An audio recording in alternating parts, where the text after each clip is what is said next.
حکومت آزاد کشمیر متاثرین LOC خالق آباد جنیال F1 F2 کو مالکانہ حقوق دینے میں جان بوجھ کر سستی سے کام لے رہی ہے، جبکہ متاثرین منگلا ڈیم کے ذیلی کنباجات کا مسئلہ بھی تاحال دانستہ طور پر حل نہیں کیا جا رہا۔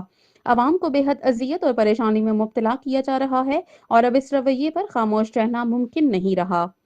جوائنٹ عوامی ایکشن کمیٹی کے رہنما پروفیسر نغمان عارف اور حاجی تاج ایڈوکیٹ نے مسلم لیگ نون کے رہنما راجہ تسلیم انجم ایڈوکیٹ اور آصف بٹ کے ہمراہ پرہجوم پریس کانفرنس سے خطاب کرتے ہوئے کہا کہ متاثرین LOC اور دیگر متاثرین آزاد کشمیر کا فخر ہیں۔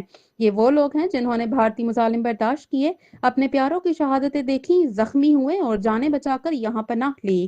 یہ خاندان گزشتہ 30 سے 40 سال سے ان علاقوں میں مقیم ہے، مگر آج تک انہیں مالکانہ حقوق فراہم نہیں کیے گئے، جو سراسر ناانصافی ہے۔ اس موقع پر متاثرین LOC سے اور متاثرین منگلا ڈیم کے ذیلی کنباجات کے نمائندگان عبدالرؤوف، رضوان کرامت، عمران مجید، راجہ تنویر، محمد عجائب اور قاری فیصل بھی موجود تھے۔ پروفیسر نغمان کمپلوی نے کہا کہ حکومت کے پاس وافر زمین موجود ہے جسے متاثرین کو دیا جا سکتا ہے۔